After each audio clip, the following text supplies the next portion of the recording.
The National Weather Service in Norman has issued a flash flood warning for Northeastern Canadian County in central Oklahoma, southern Logan County in central Oklahoma, northwestern Oklahoma County in central Oklahoma, until 7:30 p.m. Central Daylight Time. At 4:22 p.m. Central Daylight Time, Doppler radar indicated thunderstorms producing heavy rain across the warned area. Between 1 and 2 inches of rain have fallen. Additional rainfall amounts up to 1 inch are possible in the warned area. Flash flooding is ongoing or expected to begin shortly. Expected hazards include flash flooding caused by thunderstorms. Source: radar. The following impacts are expected: flash flooding of small creeks and streams, urban areas, highways, streets and underpasses, as well as other poor drainage and low-lying areas.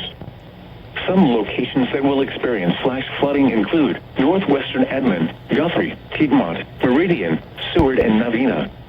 This includes the following highways: Interstate 35 between mile markers 147 and 162. Turn around, don't drown when encountering flooded roads. Most of flood deaths occur in vehicles.